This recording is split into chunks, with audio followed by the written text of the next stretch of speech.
get it. Okay, hi, my name is Monika. I will be the tour guide here in Kraków. So I will show you a bit of our city, a very beautiful one, because this is one of the most beautiful cities, not only in Poland, but in the whole world, the former capital of Poland. So we will start with such a place which is outside the medieval town of Kraków. The monument that you can see over here commemorates one of the most important battles in the history of Poland. That was the Battle of Grunwald, which was in the year 1410. This was a battle between the Polish and the Lithuanian army against the Teutonic Knights.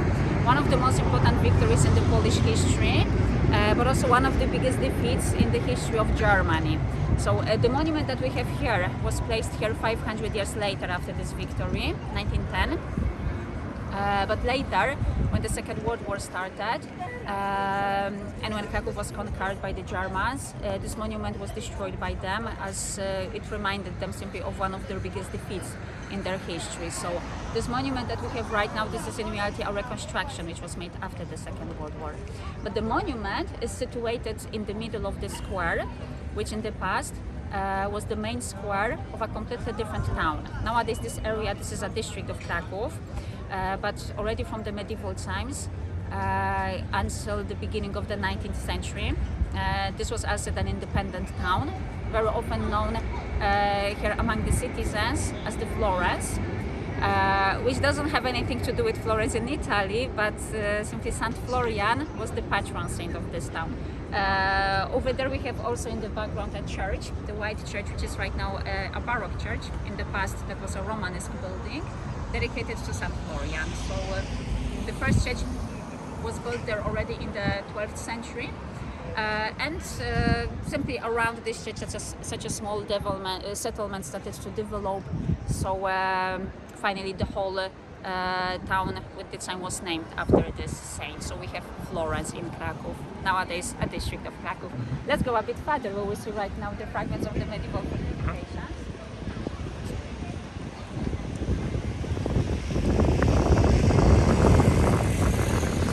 So Kraków already from the medieval times was surrounded also by the defensive walls. The thing that you can see in front of us, this is right now only a small fragment, because everything else was pulled down in the 19th century. But generally these walls were built quite late comparing to the age of Kraków, because the walls are right now about 600 years old. They were built in the 14th century. But in reality, the history of Kraków is much older. There's some left. We know that at the latest, the city was established already 1200 years ago in the 8th century. But originally, Kraków didn't have any fortifications. So unfortunately, because of this fact, it was destroyed during the Mongolian invasion. That was in the year 1241. So at that time, the Mongolians destroyed the whole city. So everything, all the houses were burned down, almost all the people were killed. So that was one of the biggest tragedies in the history of Kraków. But finally after it, after this destruction, the city was rebuilt. And by the way, the city was created that you can see right now behind the walls, because from the 13th century until today, for the next 750 years, the city hasn't changed, which is also such a unique thing in the scale of the whole continent. But also finally when Kraków was rebuilt in the 13th century, it was decided also to fortify the city. So these fortifications were built. This building that we have right now on the right hand side, the so-called barbican, in Polish we say barbakan. This is such a circular brick building, as you can see.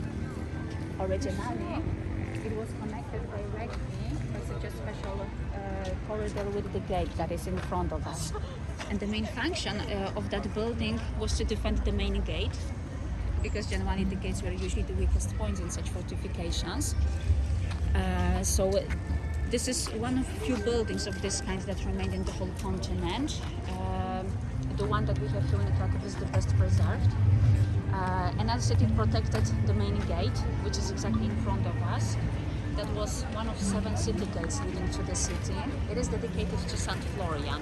And this was the main entrance, because this was the place where traditionally the royal would started. So always, if the kings or some other important just visited the city.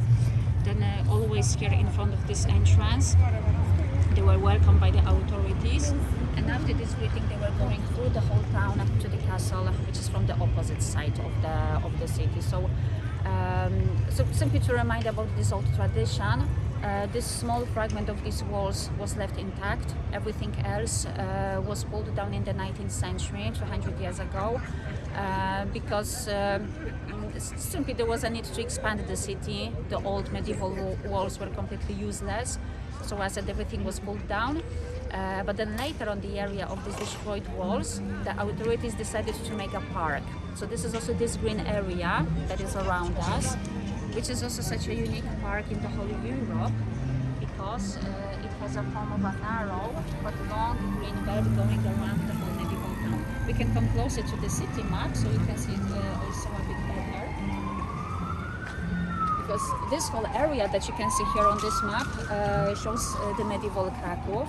We are right now in this point, and by the way, this whole town that you can see over here was really very small, because this is only 1 square kilometer, which means that you need not more than 20-25 minutes to walk through the whole town. And around us there were the walls, but they were pulled down, so later the authorities decided to plant trees.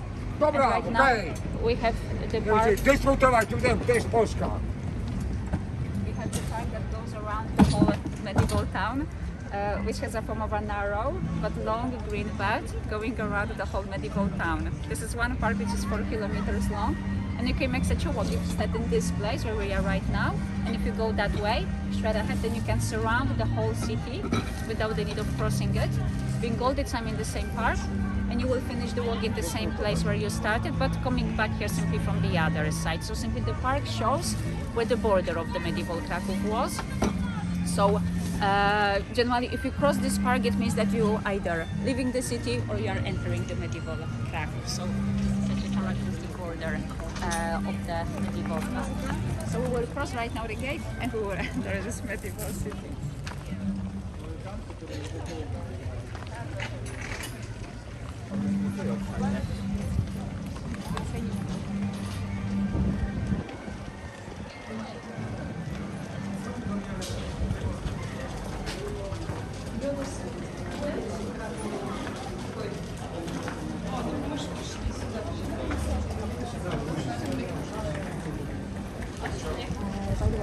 That you can see on the right hand side, this is a part of the oldest Polish museum called the Czartoryski Museum, which is named after such an important aristocratic family which had a very big impact on the Polish politics already for centuries.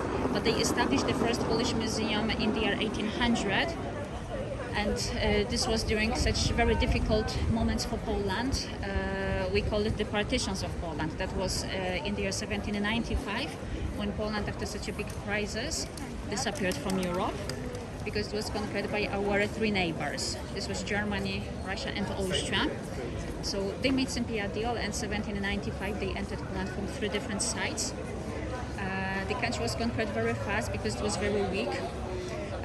So these parts that were conquered by them were incorporated into their own countries. So for the next 123 years, the country didn't exist until the end of the First World War. And this was, of course, such a difficult time for Poland, because our occupiers were trying to destroy the whole Polish history, tradition, culture. It was even forbidden to speak Polish language. So the main aim of that family was to preserve in some way the Polish culture. They created a big collection of different mementos connected with Polish kings, other important personages generally with our history. So everything was presented simply to the public, and in this way, I said they wanted to give Polish people hope about our future that would be also so strong and independent as in the past. So, but they were also very big lovers of art. So you can see nowadays over there the most important work of art in the Polish collections on the Polish lands. This is the painting by Leonardo da Vinci, The Lady with the Ermine, which is the only one painting by da Vinci in the Polish collection. So you can see over there in the Czartoryski Museum, which is by the main gate, by the old fortifications. And we are walking right now along the Florianska street. which is also one of the most famous streets, not only in Kraków but generally in Poland. The second most expensive street in Poland. This was also in the past a fragment of a very important trade route, because also already from medieval times, Kraków was one of the most important trade centers in Europe. Everything thanks to a very good geographical location. Also, thanks to many trade privileges, Kraków was really very attractive, and there were lots of foreigners coming here to Kraków simply to do their business. That's why also thanks to it already from medieval times, Kraków was such a multinational city. Already in the 14th century, almost 50% of all the citizens here in Kraków, these were the foreigners. And of course all these richest families used to live in all these buildings that we have here around. But what is also important, as these buildings were built in medieval times, then generally they are standing here until today. Only the decorations on the walls were changing, because of course you had to follow the fashion in the past, right? So originally Gothic, Renaissance, later Baroque decorations, so they were changing, but generally the walls are still the same. So that's an important thing, because Kraków was really very lucky, because despite many different wars that we had here in Poland, even during the Second World War, it was not destroyed, and which is very unusual, especially concerning the Second World War, because at that time the Germans were trying to destroy everything what was connected with the Polish history or culture. So normally every Polish city suffered somehow. Wherever you go, you would hear that 50-60% of the buildings were destroyed, or so even 90%. But in the case of Kraków, they didn't want to destroy the city, just for one reason, because from the beginning of the occupation, they treated Kraków as the old German city. And they created such a theory only because of the fact that already from medieval times we had here lots of German citizens, German merchants, bankers. There were also lots of German artists here.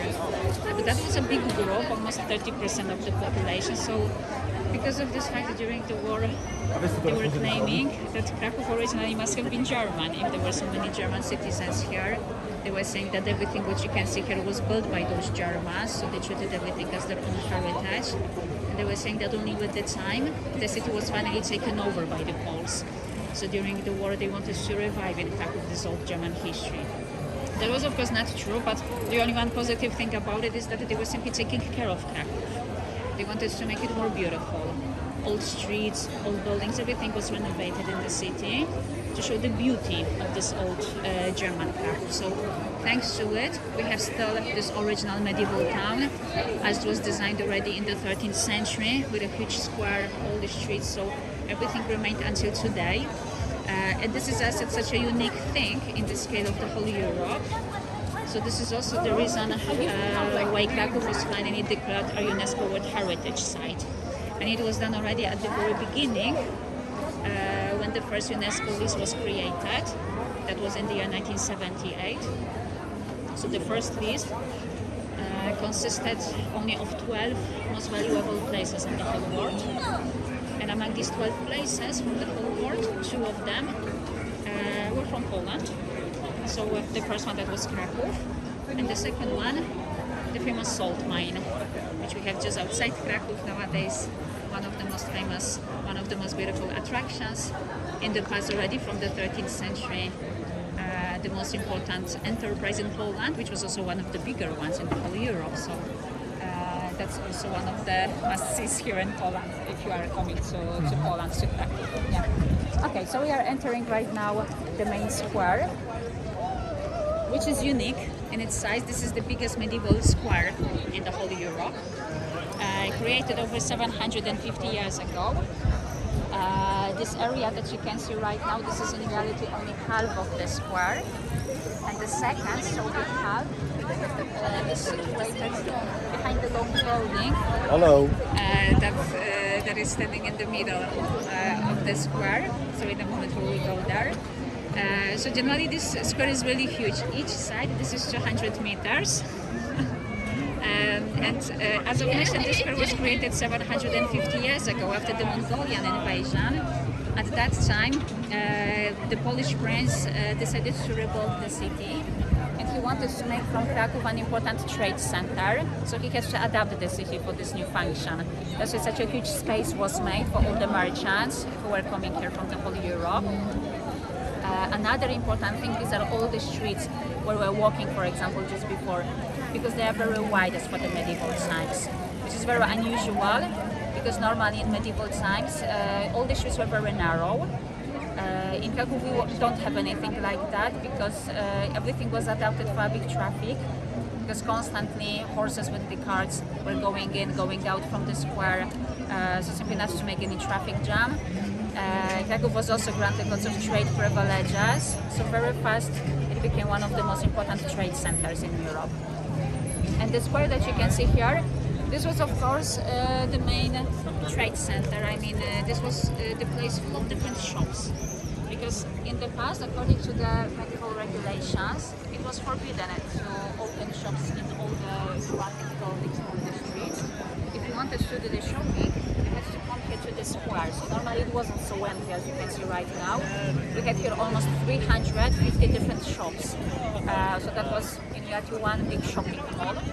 And all these shops existed here until the 19th century. At that time everything was destroyed. I mean, the city authorities decided simply to change the character of the main square. So from such a typical trade center, they decided to make a beautiful representative square. So everything what was old, neglected, was pulled down. Only the building that you can see in the middle was left intact. That's the cloth hall. In Polish we say sukiennice.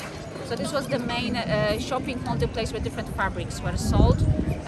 Mainly the ones that were produced in today's Belgium, because they were famous of the best quality in Europe. So this was one of the main goods that made also Kraków one of the richest cities. Nowadays this building has a little bit different function, because upstairs we have the art gallery showing the paintings of the most important Polish painters from the 19th century.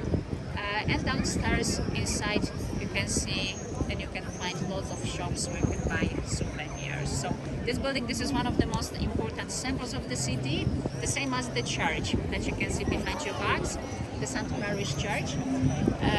The church is from the 14th century, one of the most beautiful, one of the most famous churches in Poland, famous for two reasons. The first thing, this is the interior. And it's worth to see the church inside, because the first thing, it's really very colorful. It makes always a very big impression on all the people.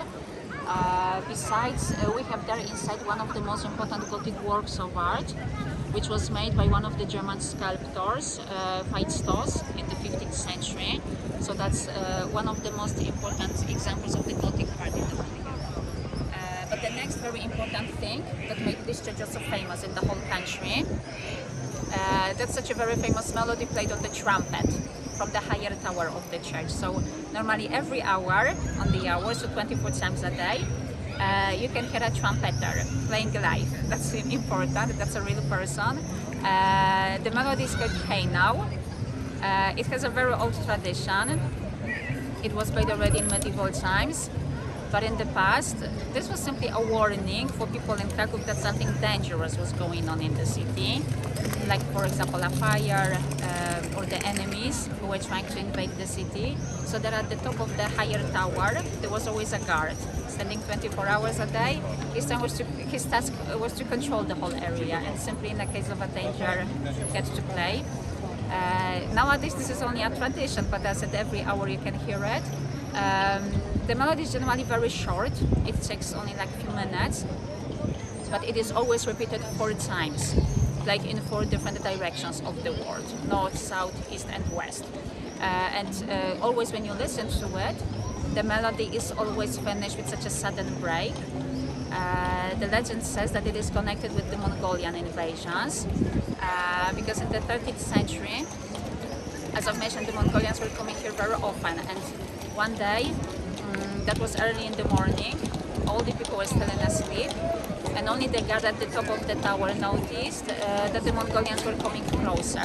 So of course the trumpeter started playing to wake up all the people, and he was playing for a longer time, but then suddenly he stopped.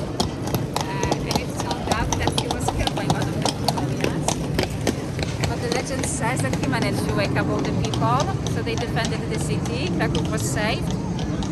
So simply nowadays, to commemorate this guy who sacrificed his life in order to protect Kraków, the melody is always finished so suddenly. So later, of course, I recommend to listen to it. You can hear him and you can even see the trumpeter, because he plays always as it from the higher tower and always from the windows which are above each corner. So you can see always the golden trumpet. As the tower is also open for the visitors, so normally you can go up, you can meet with the trumpeters, you can see how they play, how they live there, because normally one person, and by the way, these are the members of the Kraków Fire Brigade.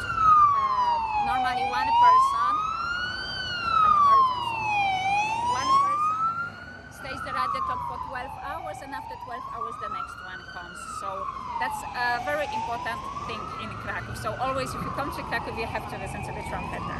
Yes. So, have you been already in the clock hall? Let's go to the clock hall. We will see what's there inside.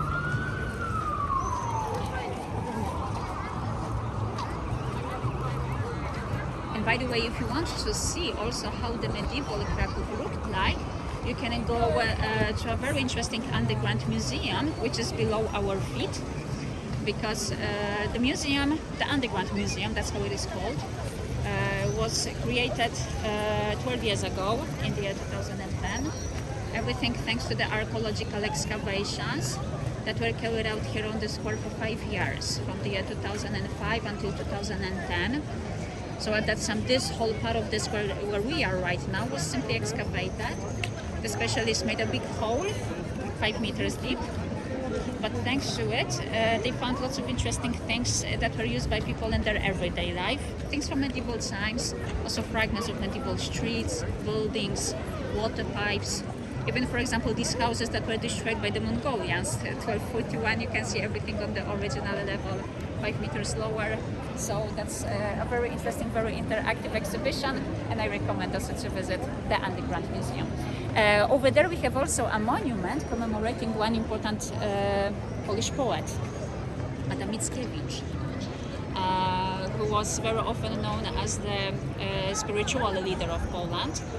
He lived in the 19th century during the partitions, so this moment when Poland didn't exist, and his poetry was connected, of course, with the political situation of the non-existing Polish country. So his main aim was to give Polish people hope that we would be again independent.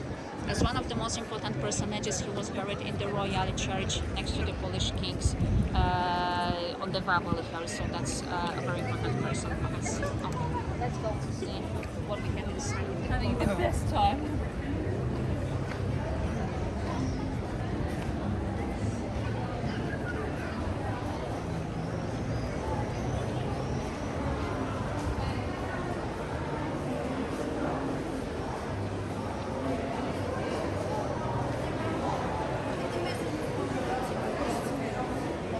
As you can see here, we have lots of souvenir shops. So you can buy everything that is typical for Kraków, like for example the dragons. That's the most important symbol of the city. Everybody in Poland associates Kraków with the dragon. That's why, as you can see, they are everywhere. In different colors, different size. A very beautiful and famous ceramic from the town of Bolesławiec, which is not from Kraków.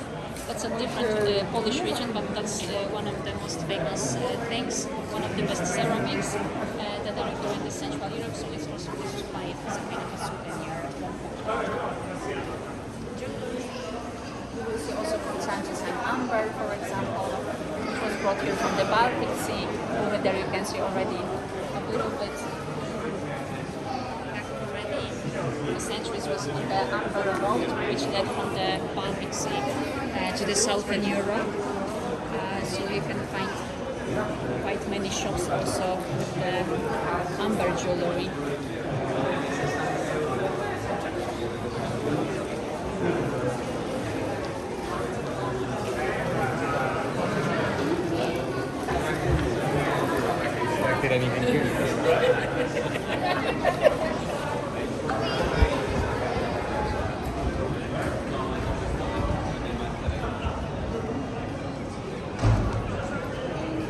In a moment moment also on the right hand side a tower, which is of course still standing on the main square, but this is the remnant of the town hall. Originally already from the medieval times, from the 14th century, the authorities had their seat here on the main square. There used to be here also a big building, but in the 19th century it was pulled down, mainly because of the fact that the building was generally very old. The walls were weak, so just for safety reasons it has to be finally removed. But the tower is still original from the 14th century, so normally you can go up, and from the top you can see also a beautiful panorama of the whole city. So if you will need a very good point view, either this tower or the tower of the St. Mary's Church with the trumpeter, so you can see a beautiful panorama of the city center of the whole town.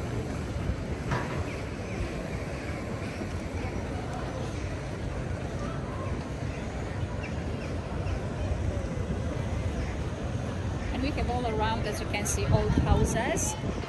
Nowadays, of course, they are full of different restaurants, pubs. You can come back here, and not only during the day but also in the evening, at night, because the city is always full of people. Kraków, this is also such a symbol of the nightlife in Poland, mainly because of the fact that we have lots of students here in Kraków, because this is also a very important academic center. We have almost 200,000 students, so like every fifth person in Kraków is a student. So they always go out in the evening, and you can find here always thousands of people till the early morning actually. Here on the way, we will be entering in a moment the Grodzka street. You will see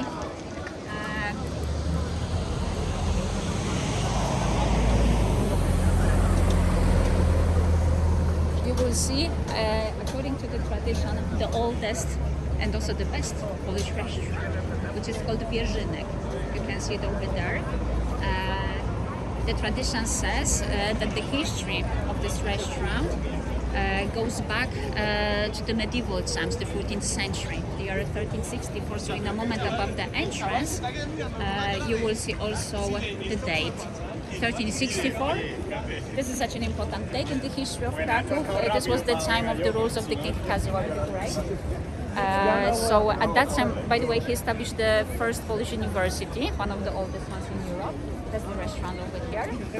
But also in the same year, he decided to organize here a meeting with all the most important European rulers. So all the kings, including also the emperor, was invited here to Kraków. They were talking about different things related, of course, to the politics here in Europe. So it took some few weeks, this meeting, but finally at the end, the king wanted to say goodbye, of course, to all the people, to all the guests, in some really very nice way. So he asked one of the clerks from Kraków to organize a feast simply for those people. Mikołaj Wierzynek, who lived over there, decided simply to make this party for them over there, which lasted for almost 2 weeks. Everybody was simply so fascinated with the organization, even also the king. At the end, after this feast, all the guests were given beautiful silverware, and the king was really very fascinated with the whole event. So finally, from then on, it is said that over there in that building, from the 14th century until today, this restaurant functions. And this is the best restaurant here in Kraków, also one of the best in Poland. So generally, if any important guests come here to Kraków, politicians, presidents of different countries, if they have to eat, then they eat only in Wierzynek. So you can try it as well. And here we have the Grodzka street, which is another important street in Kraków. It goes directly to the Wawel hill, so to the place where the royal castle is. This street in the past was also the longest street in Kraków. It is exactly 600 meters long. But this street was also famous for that it had lots of churches in the past. Kraków, you can see already one of them in the background. That's also, by the way, one of the oldest churches in Poland, 1,000 years old. We will see it better also in a moment. But Kraków was famous for that it had really lots of churches. And very often, already from medieval times, the city was known as the Second Rome. Because the churches were actually everywhere. You can see one of them, the Dominican church, already on the left-hand side. A very beautiful brick construction from the 14th century. The other church you can see also on the right-hand side. Another beautiful brick construction also from the same period. By the way, the Franciscan church that you can see right now is worth a visit, because we have there very beautiful examples of the Art Nouveau style. At the end of the 19th century, after such a big fire, one Polish artist, his name is Stanisław Wyspiański, was asked to renovate that church, and he created very beautiful frescoes and stained glass windows in that church. So the Franciscan church, this is one of the most beautiful examples of the Art Nouveau style in Poland. So it was to go there to see also these works. And by the way, Stanisław Wyspiański, who made those works over there, is very often known as the Polish Leonardo da Vinci, because he was a multi-talented person, so he did lots of different things. He was a poet, he was a playwright, he was a painter, he was designing furniture, all the interiors, stained glass windows. Literally, he did lots of different things, and everything that was a masterpiece, we can say. So that's one of the most important artists in our history. And have beautiful carriages in front of us, one of the most beautiful and famous symbols of the city.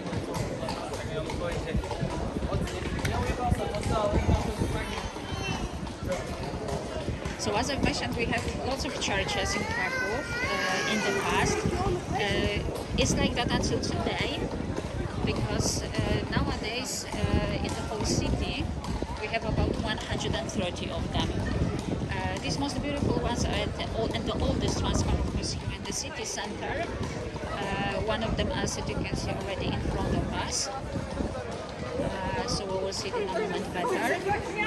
But as I've mentioned, it's also worth to see the St. Mary's Church, the one with the trumpeter, because we have a beautiful interior. I told you that we have there the main altar, which was created by one of the German sculptors, Faistos. This is a very famous sculptor from the 15th century, coming from Nuremberg here to Kraków.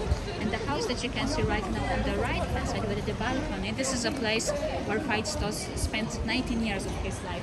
You can see below the balcony a commemorative plaque reminding us of this person. So one of the most important representatives of the Gothic art in Europe, a very important sculptor. And if you find some time, then I recommend to visit the St. Mary's Church to see the altar at 11:50, 10 to 12, because always the altar is being opened. This is such a typical winged altar, which has wings that you can close and open. So at 11:50, the altar is always open. This is one of the most beautiful ceremonies in Kraków, which takes only 2 minutes, but that's one of the most attractive things to see. It's very impressive, so don't forget about it. Find some time also in the next days during your stay here in Kraków. It's really worth to see it. And the church that we have already in front of us, the white one, it has 2 towers. And as I've mentioned, this is one of the oldest churches in Kraków and in Poland. It is exactly 1,000 years old. St. Andrew's Church, a Romanesque building.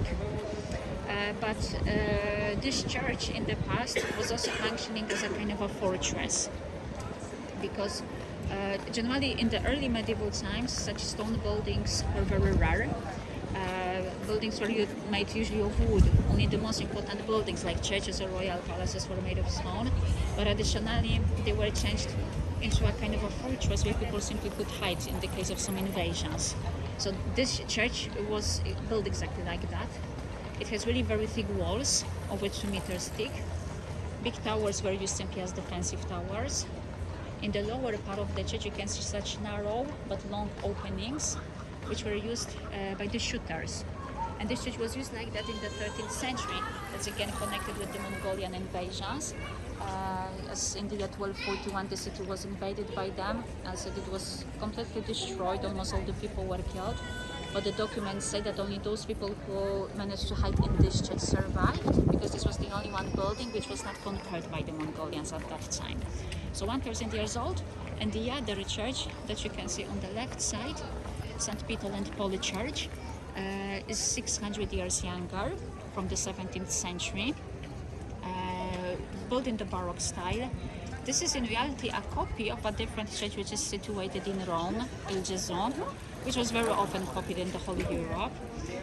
In front of it we have 12 apostles. This church will be functioning right now as a kind of a national pantheon, which means that all the most important personages from our history, those who contribute to the development of Polish culture, will be buried here. Already some few months ago, such a very important Polish composer, Krzysztof Penderecki, was buried here, so you can see his grave exactly over there in the crypts. And on the right-hand side, we have one of the oldest buildings of a university in Poland. We have in Kraków the first and the oldest Polish university, which was established in the year 1364. This is until today one of the best universities because it functions until today. This building that you can see right now is also from the medieval times, from the 15th century, and this is the place where the law was studied in the past. The most famous students of this university, which is known as the Jagiellonian University, these are, for example, Nicholas Copernicus, the famous astronomer and mathematician, or for example John Paul II, the Polish Pope. The university, this is also one of the biggest universities in Poland because we have here about 50,000 students. Of course, this is only one building of hundreds of them that belong to the university. But this is not the only one university that we have in Kraków right now. Nowadays, there are over 20 of them only in Kraków. So this is a really very big academic center. We have almost 200,000 students in Kraków. So this is a really very big group of people because we have only like 800,000 citizens. So like every fourth, every fifth person in Kraków is a student. So that's a very important thing for Kraków. We will go right now through the square, and we will reach in a moment also the Royal Castle. In the middle of the square you can see a statue commemorating one of the most famous Polish Jesuits, Piotr Skarga, who lived in the 17th century. We will go a bit further, closer to the yellow building, to the green building, sorry, in front of us, because we have over there by the entrance one interesting thing. On the right hand side, from the entrance on the ground, you can see such a stone with 5 holes. And this is a stone from medieval times, which was used in the everyday life by people. And it was used to extinguish torches. Yes, because in medieval times, generally at night, of course, streets were not illuminated, so people had to take a torch when they were going out to find a way. But before they entered the building, they had to get rid of the fire, right? And this burning part has to be put there inside. When the fire disappeared, you could go inside. So like a big ashtray for torches. So we have until today such few buildings in Kraków with such stones. So that's of course not the only one place. And here we are getting closer already to the castle. This street, which was also the final etap of the royal route. As you can see, it leads directly to the castle. You can see already the yellow building with the red roof at the top above the houses here. This street, by the way, which is known as the Kanonicha Street, is said to be the oldest and also the most beautiful one in Kraków. The oldest one because it is situated on the area of the first settlement that was developing at the foot of the hill and the castle already in the 8th century. And also the most beautiful one because all these buildings around were also among these most beautiful houses here. Famous people used to live here as well, because on the left hand side you can see such a brick building, which is a hotel nowadays, Hotel Copernicus, so you can see the name. It is named after the famous Nicholas Copernicus, astronomer and mathematician, one of the most famous Polish scientists. He was not originally from Kraków, but he came here to study at this oldest Polish university. So the documents say that this was the place where he was staying as a student. And nowadays we have here also one of the best hotels in Kraków, where all the most important personages like politicians, presidents of different countries stay overnight. Maybe it doesn't look too attractive, but this is one of the oldest houses, 700 years old, with original frescoes and ceilings from the early medieval times. So that's why it's so important and so valuable. One of the oldest houses, almost 700 years old. And a bit further, on the right-hand side, you will see a house where another very famous Polish person lived. That's John Paul II. You can see even the photo showing the Pope on the right-hand side. John Paul II, who was, of course, the Polish Pope, one of the most important personages, as said, in our history. He lived here as he was when he was a bishop in the 50s and the 60s. He rented here in this building such a small apartment upstairs in the first floor.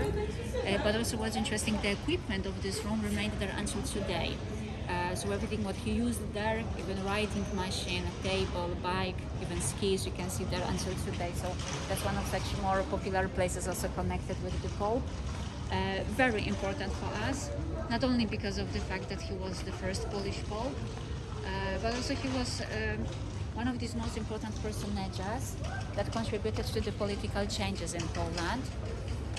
Of course, I'm thinking here about the time of communism, which was for us, for the Poles, the next occupation after the Second World War. For the next 44 years, Poland was occupied. And for such a long time, from the year 1945, after the Second World War, until 1989, Poland was officially a communist country. And the moment when he was elected a pope, that was 1978, that was also one of such turning points, we can say, in our history, as very important were, for example, his first pilgrimages here to Poland, where he met with millions of Poles, giving them again such a big hope that we are able to unite to defeat this system. So that's one of these most important personages, I said, one of these most important people who contributed to these political changes in Poland. And over here in front of us, we have already the Royal Palace and the Wawel Hill. The whole hill, this is such a natural limestone rock, but exactly 1,000 years ago, it was chosen by the Polish kings to build here their residence.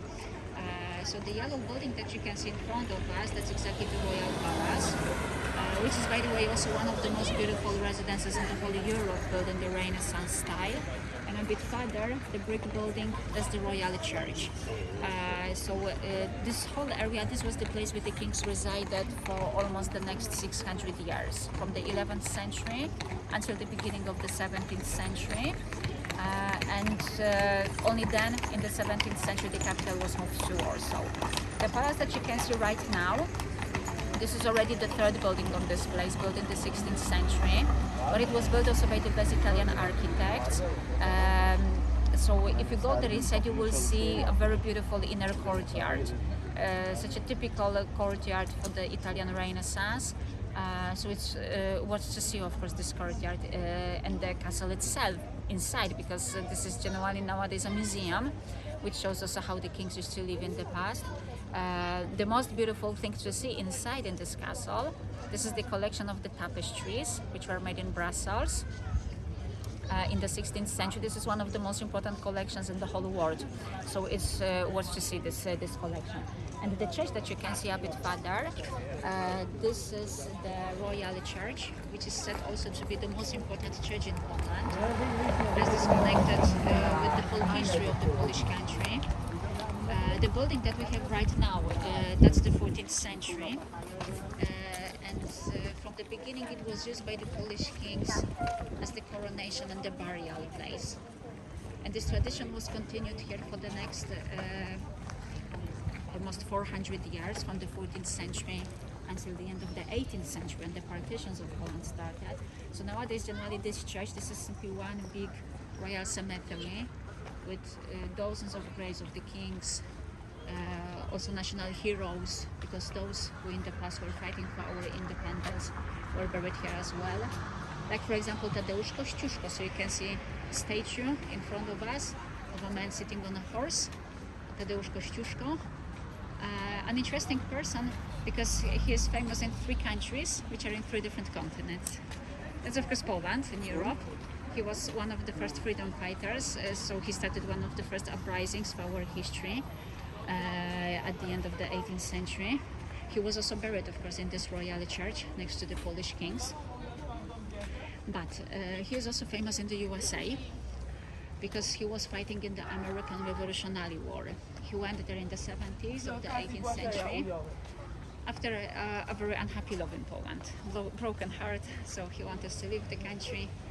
And because he was a well-educated engineer, so his task during the war was to build fortifications. So a very famous West Point, for example, was built by him. Also many other ones, like for example in Philadelphia, fortifications that contributed to the victory in the Battle of Saratoga. So nowadays you can see lots of monuments commemorating him. One of them is standing even in front of the White House in Washington. Lots of bridges named after him. So that's the second country. And the third country where he's famous, that's Australia. Because the highest mountain in Australia is also named after him. That's Mount Kościuszko. In reality, he was never in Australia. That was after his death.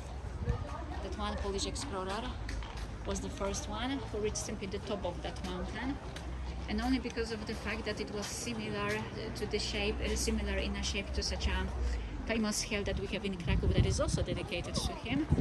That's why it was simply called like that. So we have right now Mount Kościuszko in Australia. And we are getting closer to the top of the hill.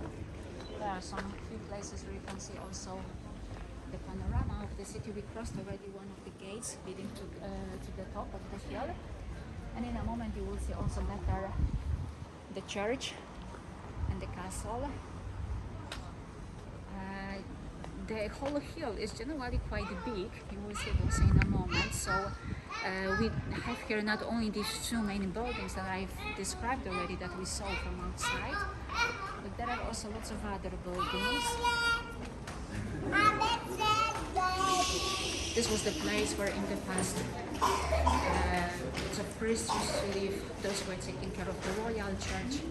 There were here some servants, also some other aristocratic families, so that's how these houses were used in the past. Nowadays there are still some few people who live here. Nowadays generally mainly the workers of the church and their families. So over here we have already the main entrance to the royal church. You can see, by the way,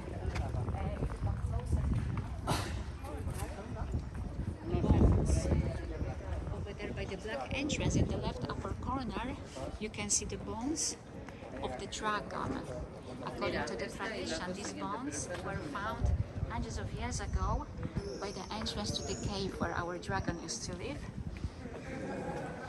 And of course at that time where they were found, people didn't have any idea what kind of animal this was. The only one big animal they knew at that time, that was the legendary dragon. So they were sure that they found the proof that the dragon really existed. So these ones were hanged here, and they are hanging until today. The other tradition says that if these bones fall down, then there will be the end of the world. But as for now, they are hanging, so let's keep our fingers crossed so that they don't fall. So that's the entrance to the royal church, and of course I recommend to see the church next time if you come back here to Kraków, because it's worth, as I said, that's a one big royal cemetery, full of history, so you can spend here really long hours visiting this place.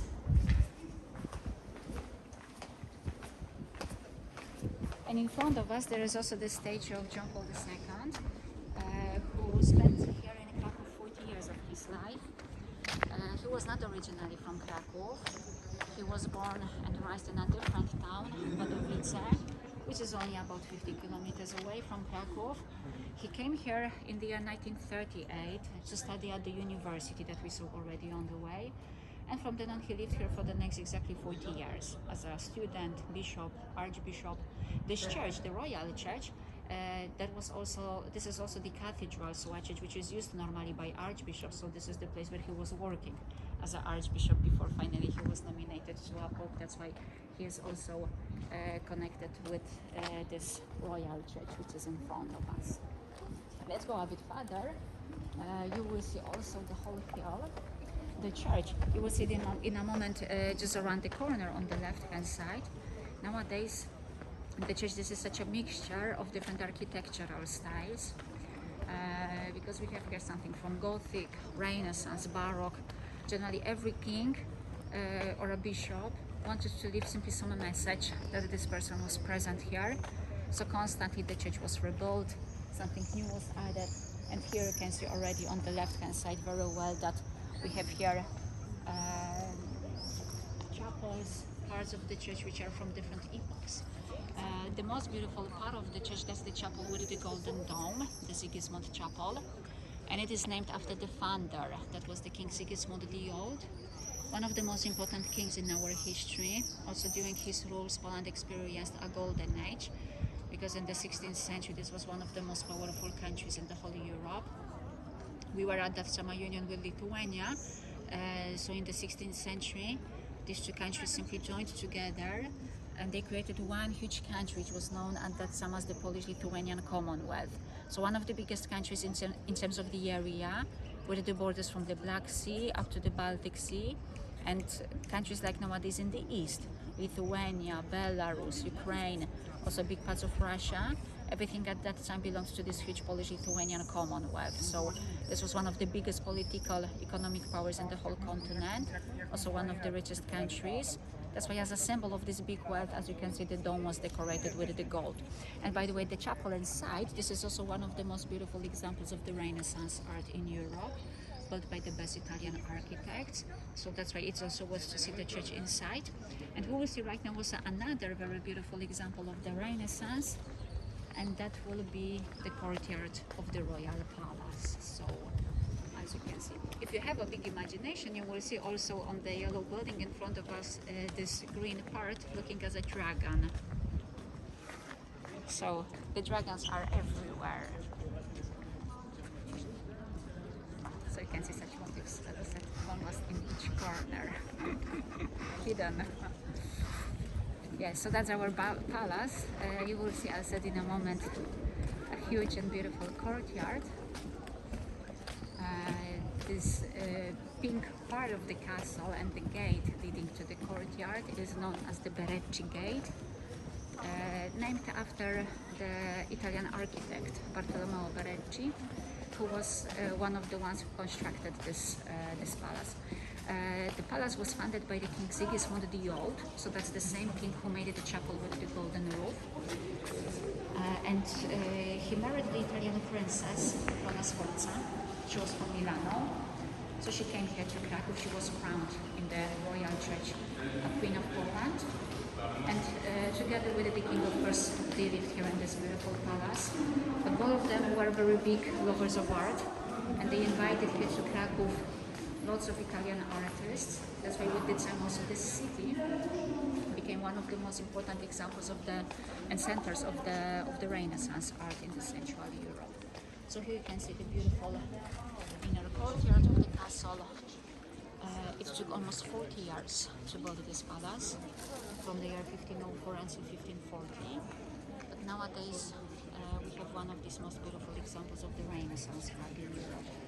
So that's where the kings resided until the 17th century. Later, the capital was finally moved to Warsaw. So nowadays we have here a museum, so you can see how the kings lived here in the past. And as you can see, we have here 3 levels. The most important floor was the second one at the top, and these are the state ones.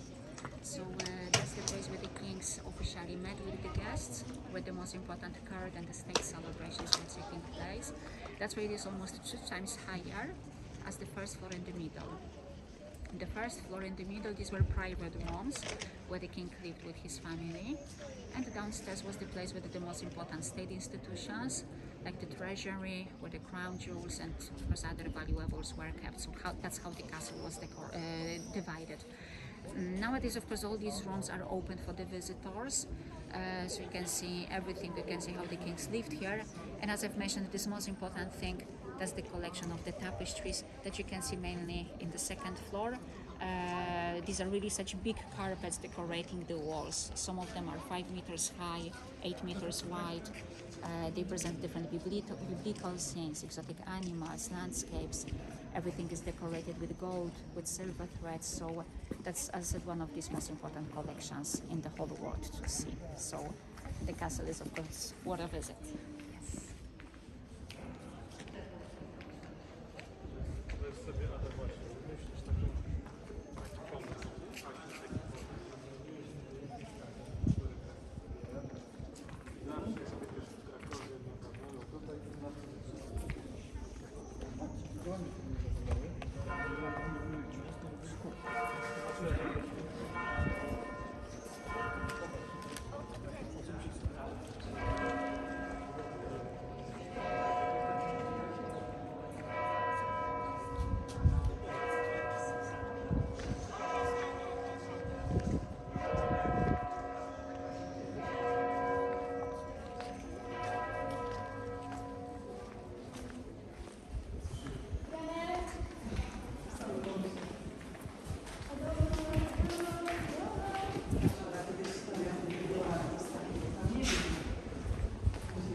You can see also the main yard of the hill.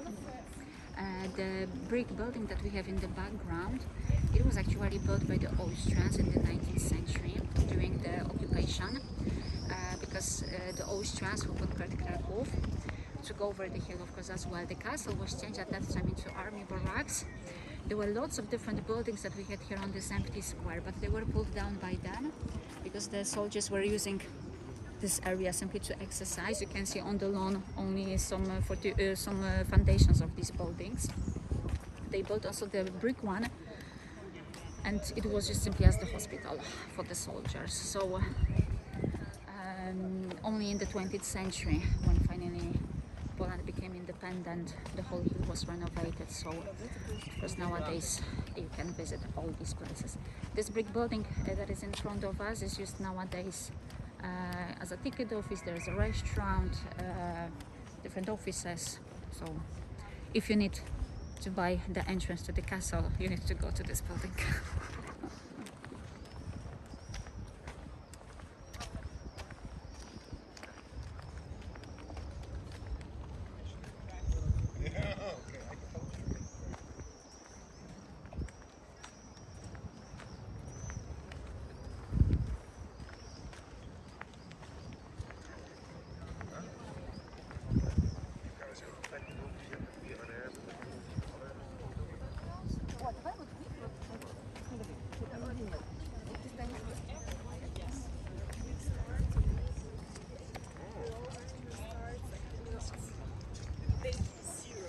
Okay. So it would be 18th of July. Damn. You will be in terrarium, right?